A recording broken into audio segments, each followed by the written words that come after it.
Hello friends, अस्सलाम वालेकुम रहमतुल्लाहि व बरकातुहू। कैसे हैं आप सब लोग? अल्लाह पाक का शुक्र, मैं बिल्कुल ठीक ठाक ए वन फिट फाट आप सबकी दुआओं से।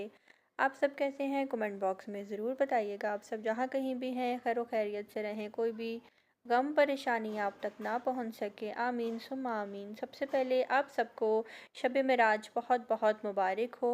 अल्लाह पाक इस रात के सदक़े आप सबकी तमाम जायज़ मुरादें कबूल करे, आप सबको गुनाहों से दूर रखे, आप सबको बुरे लोगों से महफूज रखे, आप लोगों को सच बोलने की तौफ़ीक अता करे। जिनके यहाँ औलाद नहीं, अल्लाह पाक उनको औलाद जैसी नेमत से नवाजे, सेहतमंद ज़िंदगी वाली औलाद दे। जिनके अच्छे रिश्ते नहीं आ रहे उनके घर अच्छे रिश्ते आएँ, जिनके रिश्ते आ ही नहीं रहे उन बच्चियों के लिए अच्छे से अच्छा रिश्ता आए और जल्द से जल्द अल्लाह पाक उनका निकाह इसी साल लिख दे। जिनके पास अपनी छत नहीं, अल्लाह पाक उनको छत दे, अपना घर दे। जिनके पास कोई कारोबार कोई नौकरी नहीं, अल्लाह पाक उनको भी कारोबार और नौकरी दे। आमीन सुम आमीन। तो जी फ्रेंड्स, ये जो मैं आपको मेहंदी दिखा रही हूँ, ये बच्ची है जो कि मेरे पास ही होती है, सर्वेंट क्वार्टर में जो फैमिली रहती है। तो ये आई थी मेरे पास मेहंदी लगवाने के लिए, इसको शादी पे जाना था। तो ये मुझे कह रही थी बाजी मुझे मेहंदी लगा दें, तो जी मैंने जल्दी जल्दी से जी इसको मेहंदी लगाई। और कल मेरा व्लॉग इसलिए नहीं आया था क्योंकि कल मैं थी मसरूफ़।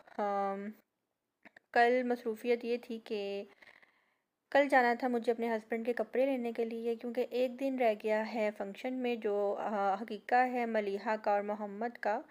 तो बस यहाँ पे जो है हस्बैंड देख रहे हैं अपने लिए कपड़े।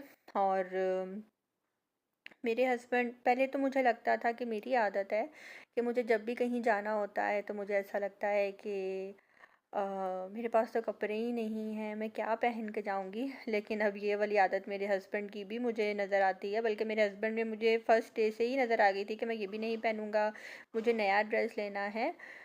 तो अपने हस्बैंड को देखते हुए मैं अपने आप को अब थोड़ा सा कंट्रोल करती हूँ, लेकिन कंट्रोल क्या करना। हाँ, न्यू ड्रेस तो मेरा भी बना है हकीके के लिए। और मैंने क्या स्टिच करवाया है वो मैं आपको इंशाल्लाह इंशाल्लाह संडे वाले व्लॉग में ज़रूर दिखाऊंगी, क्योंकि हकीके का जो व्लॉग है वो संडे को ही आएगा। तो बस जी यहाँ पे हम कर रहे हैं शॉपिंग। और कुछ समझ नहीं आ रहा था कि क्या लें। पहले तो मेरे हस्बैंड ने डिसाइड किया था कि मैं सूट पहनूंगा, मतलब कि पेंट कोट पहनूंगा। लेकिन पेंट कोट मैंने उनको कहा कि एक तो सीज़न भी जा रहा है और एक दफ़ा पहनोगे फिर आप रख दोगे और फिर नेक्स्ट ईयर ही खैर से जो है ये नवंबर दिसंबर में ही जो है लाहौर में ज़्यादातर शादियां होती हैं, उसके बीच तो आपको नीड भी नहीं होगी। तो आप ऐसी ड्रेसिंग लो जो आपके बाद में काम भी आ जाए। तो बस जी यहाँ पे हम वही डिसाइड कर रहे हैं, देख रहे हैं कि जी क्या लेना है। और मेरे हस्बैंड शॉपिंग बहुत मुश्किल से करते हैं, लेकिन फिर भी मेरी पसंद का ही लेते हैं, जो मैं उनको लेके देती हूँ वो ही लेते हैं। तो बस यहाँ पे जो है तकरीबन हाँ शॉपिंग हमारी हो चुकी थी। और जो मैंने ड्रेसेस पसंद की अब मैं यहाँ पे उनके ट्राई करवा रही हूँ कि आप ये पहन कर देखें, ये पहन कर देखें, ट्राई करें। तो इसके अलावा जो है हम आप सब मुझे कमेंट बॉक्स में ज़रूर बताइएगा। अभी मैंने मलिहा के लिए कुछ भी नहीं लिया। आप सब मुझे ज़रूर बताइएगा कि मैं मलिहा और मोहम्मद के लिए क्या लूँ। मुझे उनको हकीके पे क्या चीज़ गिफ्ट करनी चाहिए, क्या देना चाहिए, कैश देना चाहिए, गिफ्ट देना चाहिए, मुझे आज कमेंट बॉक्स में आप सब ज़रूर बताइएगा, क्योंकि मेरे पास बस कल का ही टाइम बचा है। और यहाँ पे जो है मैं अपने हस्बैंड को बिठाकर चेक कर रही थी कि शर्ट पेट से टाइट तो नहीं है। तो मेरे हस्बैंड कह रहे थे मैं कोई बच्चा थोड़ी हूँ, तुम किस तरह से मेरे कपड़े खरीदती हो। तो मैंने कहा नहीं, फिर भी हाँ कुछ शर्ट्स ऐसी होती हैं जो बैठने से पेट से टाइट हो जाती हैं। तो खैर शॉपिंग हमारी तकरीबन हो चुकी है। और मेरी शॉपिंग पे इतना टाइम नहीं लगता जितनी मेरे हस्बैंड की शॉपिंग पे टाइम लगता है। तो बस जी यहाँ हमने इंजन से जो है इनकी ये पैंट और शर्ट ली थी। उसके बाद जब हम घर आए तो बहुत ज़्यादा ठंडी हवा चल रही थी और मौसम बहुत अच्छा हो गया है इस टाइम लाहौर का। और कल बारिश पूरी रात होती रही है लाहौर में। शुक्र है मैंने अभी ब्लैंकेट अपना नहीं रखा था और इस टाइम पंखे वगैरह सब कुछ बंद हो गया है। और अभी तो खैर पंखे चले भी नहीं थे, लेकिन मेरे हस्बैंड जब जॉब से आते थे तो वो कहते थे जी पंखा भी चलेगा, ब्लैंकेट भी लेकर सोऊंगा। तो मुझे तो बीच में हवा भी लग गई थी मेरी कमर को पंखे की वजह से। हाँ तो अब है ठीक है। अच्छा, मैं आप सबको बता रही थी, मेरी मम्मा अपना एक ड्रेस जो है वो तैयार करवा रही हैं। उसका जो काम है अपने एक सूट के ऊपर से उतरवा कर दूसरे सूट के ऊपर लगवा रही हैं। तो ये वो ड्रेस था जो कि चेस्ट वाली साइड से, जिसे कहते हैं कपड़ा छिज जाता है, वो हो गया था। तो मेरी मम्मा ने अब जो इसका काम है यहाँ से उतरवा कर मेरी मम्मा ने जो है दूसरे ड्रेस के ऊपर मम्मा अब वो लगवा लेंगी। तो ये रहा काम, कितना खूबसूरत काम है। ये जो काम है मेरी पुप्पो हैं, उनकी बुटीक है, तो ये उनकी बुटीक का काम है। माशाल्लाह से बहुत अच्छा काम है उनका। और उनके ड्रेसेस में अगर थोड़ा सा भी पैच वगैरह उनकी बुटीक का अगर अटैच हो जाए तो वो ड्रेस बहुत आउट क्लास किस्म का लगता है। तो ये आप देख सकते हैं काम कितना खूबसूरत है, ना ही ये काम काला होता है और कितनी नीटनेस से हुआ हुआ है। अब ये जो काम है ये मम्मा यहाँ से उतरवा कर दूसरे सूट के ऊपर अटैच करवा रही हैं। तो ये सूट जो है मैं इंशाल्लाह आपको हकीके पे दिखाऊंगी कि मेरी मम्मा ने जो ये सूट रेडी करवाया था वो किस तरह का रेडी हुआ, क्या कंट्रास्ट करवाया, क्या बनवाया। तो वो मैं आप सबके साथ ज़रूर शेयर करूँगी। स्टिच हुआ हुआ सूट मम्मा को दिखाऊंगी। अब यहाँ पे मम्मा आई हैं ये मशीनी कढ़ाई वाले जो होते हैं उनके पास, कि आपने ये पैच जो है उतार कर इस शर्ट के ऊपर लगाना है। ये मम्मा ने वाइट कपड़ा लिया था एक और ग्रीन कलर का उसको कंट्रास्ट करवाया। और अब मम्मा जो है ये ग्रीन कलर के कपड़े के ऊपर ही लगवाएंगी। आपने मुझे कमेंट बॉक्स में ज़रूर बताना है कि आपको ये काम कैसा लगा, और आपने कमेंट बॉक्स में ये भी बताना है कि मैं मलीहा के लिए हकीके पे क्या लूँ। मुझे कैश देना चाहिए या मुझे कोई गिफ्ट देना चाहिए। और रात को जो है थक हार कर मेरे हस्बैंड ने बोला कि जी काफ़ी टाइम हो गया है, हम लोगों ने चिकन पीसीस नहीं खाए और नगेट्स नहीं खाए। और मेरे हस्बैंड की एक आदत है, वो जब कुछ मंगवाते हैं इतना ज़्यादा मंगवा लेते हैं कि देख के ही तबीयत जो है भर जाती है। और मैं हमेशा यही कहती हूँ आपको पता होना चाहिए इतना ज़्यादा नहीं खाया जाता। तो वो कह रहे थे कि नहीं खाया जा रहा, रख दो कल खा लेंगे। तो फिर मैं कहती हूँ कि वो बात तो नहीं रहती ना, फास्ट फूड अगर आप रख दो फ्रिज में तो फिर उसमें उसका मज़ा ही नहीं रहता। तो जी बस यहाँ पे जो है इन्होंने रोल मंगवाए थे, फ्राइज़ थे, इसके अलावा नगेट्स थे और चिकन पीसेस थे। तो जी जैसी भी वीडियो बनी इसकी मैंने कहा मैं आपको दिखा दूँ। तो यहाँ पे जो है हाँ, खाना पीना भी हमारा तकरीबन हो चुका है। और मैं आपसे एक बहुत ही अहम ज़रूरी बात करना चाहती हूँ आज। वो क्या बात है, हाँ, थंबनेल पे भी मैंने एक पॉइंट लिखा है इस बात का, और आगे भी मैं आपको बता देती हूँ कि मैं क्या बात करना चाह रही हूँ।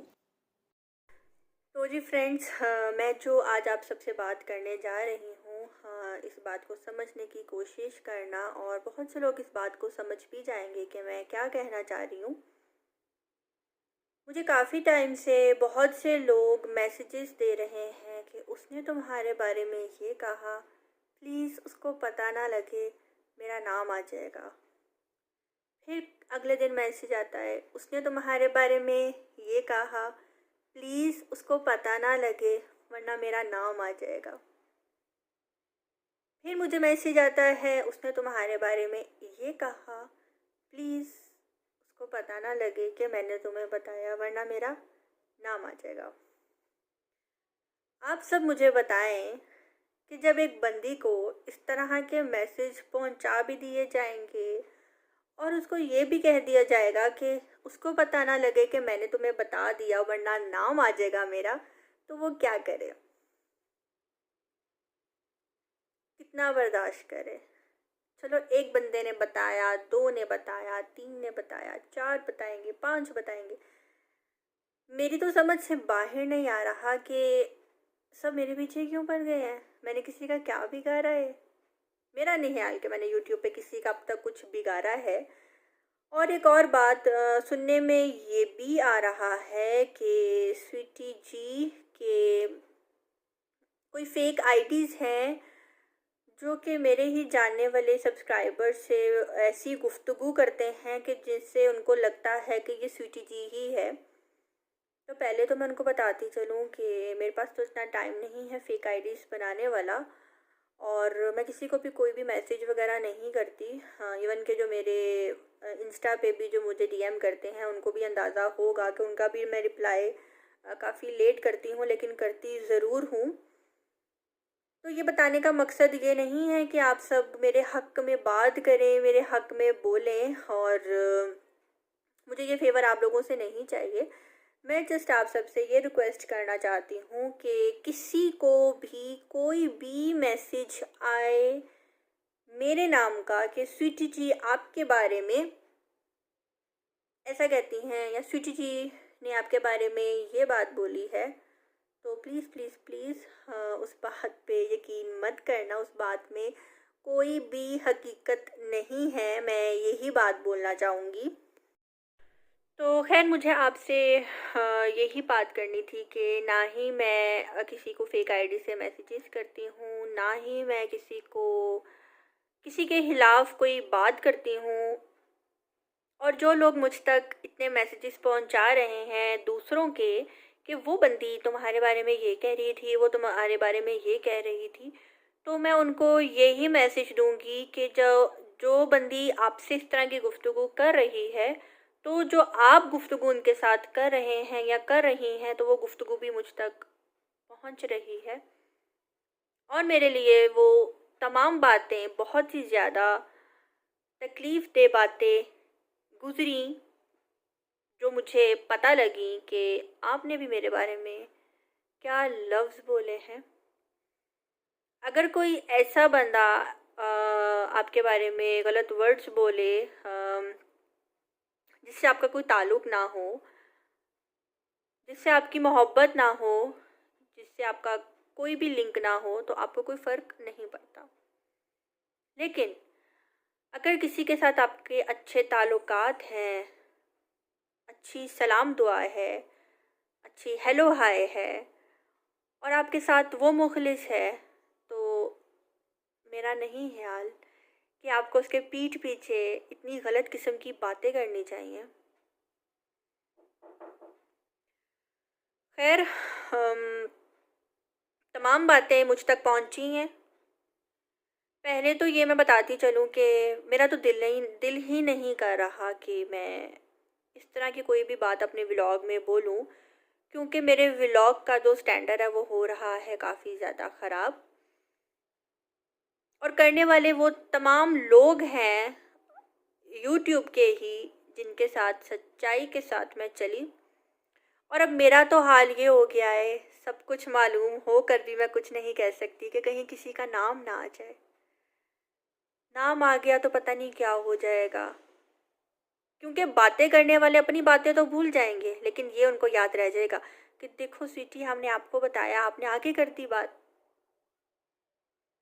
उनको मैं ऑनलाइन ये पैगाम देना चाहती हूँ, जब कोई आपके साथ किसी की बुराई कर रहा होता है, तो ये मत भूलना कि वो आपकी बुराई भी किसी के साथ ज़रूर करेगा। ये एक कानून है कि जब कोई आपके साथ बुराई करता है किसी की, तो अगला बंदा भी करता है। खैर हाँ, मुझे यही बात करनी थी। अब मुझे नहीं पता लग रहा कि मैं मज़ीद और क्या बात करूं। बस जाते जाते मैं आखिरी लफ्ज़ यही बोलूँगी कि मेरे जितने भी तमाम दोस्तें हैं यूट्यूब पे, हाँ, उनको मैं रिक्वेस्ट करूँगी कि आपको कोई भी गलत बात बोले मेरा नाम लेकर, तो सबसे पहले आपने मेरे पास आना है। अगर आप मुझे मुखलिस समझते हो अपना, मेरे पास आकर पूछना है, उसके बाद ही कोई बात करनी है, ठीक है। अब मुझे दीजिए इजाज़त, अपनी दुआ में रखिएगा याद। अल्लाह हाफिज़।